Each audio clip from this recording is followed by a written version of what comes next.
Once again, welcome back to our channel. Guys, last video में हम लोग ने देखा था कि टेम्परेचर को हम मेजर थर्मोमीटर से करते हैं, कैसे हम लोग चेंज करते हैं ये सब। अब देखो क्या है, यहाँ पे हम लोग देखेंगे लेबोरेटरी थर्मोमीटर के बारे में। अब देखो लेबोरेटरी थर्मोमीटर क्या रहता है, लैब्स में यूज़ होता है। एक उसके अंदर एक लॉन्ग पतली सी यूनिफॉर्म ग्लास ट्यूब रहती है एक एंड में, और आगे तरफ जो पतला रहता है ना, एक जो आप यूज़ करते हो, लगाते हो जिसे, वो बल्ब है जो कि लिक्विड से एक फिल रहता है दूसरे एंड में। और ज़्यादातर उसमें लिक्विड जो यूज़ होता है वो है मर्क्यूरी। अब ये वाला मर्क्यूरी मत समझ लेना, ब्लेंडर वाला मत समझना, मर्क्यूरी मेटल। और ये मर्क्यूरी मेटल को हम बाहर से, थर्मोमीटर के बाहर से भी देख सकते हैं। जैसे ही टेम्परेचर बढ़ता है मर्क्यूरी एक्सपैंड होता है और वो पतली सी ट्यूब में एक्सपैंड होने लगता है जिसे स्टेम कहते हैं। उस स्टेम में सेल्सियस या फिर फ़ारेनहाइट मार्क रहता है। और थर्मोमीटर की जो मतलब की हाइट है वो टेम्परेचर की रीडिंग बताती है। मर्क्यूरी की हाइट टेम्परेचर की रीडिंग बताती है। Laboratory thermometers with various ranges are available. Laboratory thermometer की कई सारी रेंजेस आती हैं। सबसे ज़्यादा जो यूज़ रेंज है वो है -10 degree Celsius to 110 degree Celsius. तो ऐसे मतलब -10 से 110 वाले ज़्यादातर यूज़ होती है लेबोरेटरी में।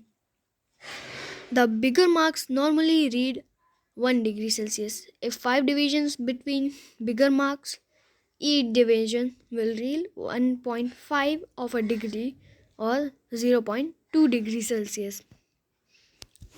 अब देखो क्या है, उसमें बड़े बड़े मार्क्स रहते हैं वो 1 डिग्री सेल्सियस यूज़ करते हैं, और जो छोटे छोटे मार्क्स रहते हैं 5 डिविजन्स के वो 0.2 डिग्री सेल्सियस।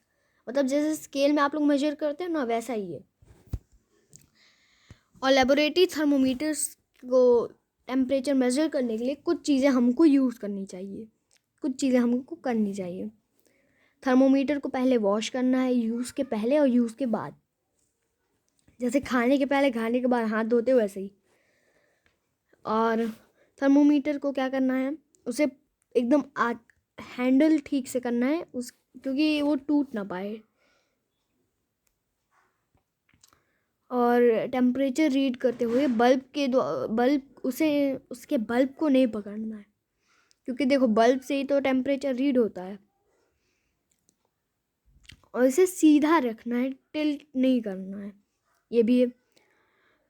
बल्ब पूरी तरह से एक ऐसे सब्सटेंस से सराउंड होना चाहिए जिसका टेम्परेचर मेजर हो रहा है, और बल्ब को कंटेनर की साइड से टच नहीं करना है। और while reading the thermometer, the level of mercury should be at same level as the eye। मतलब कि आई के सेम लेवल पे उसको रखना है। अब देखो क्या है, क्लिनिकल थर्मोमीटर। यहाँ पे क्या है, अपने क्लिनिकल थर्मोमीटर से हम टेम्परेचर चेक कर सकते हैं, जिसमें कि नॉर्मल टेम्परेचर रहता है 37 डिग्री सेल्सियस या फिर 98.6 डिग्री फ़ारेनहाइट, जो कि मैंने पहले ही बता दिया। इससे थोड़ा बहुत ऊपर नीचे हो सकता है। और ये देखो, ये है क्लिनिकल एक क्लिनिकल थर्मोमीटर। अब यहाँ पे ये जो आप देख रहे हो, ये बल्ब है, ये वाला पोर्शन, ये यहाँ पे ये पूरी स्टेम है, पतली सी ट्यूब। और क्लिनिकल थर्मोमीटर में स्टेम में यहाँ पे एक किंक रहती है जिससे टेम्परेचर ज़्यादा देर तक हम देख पाए।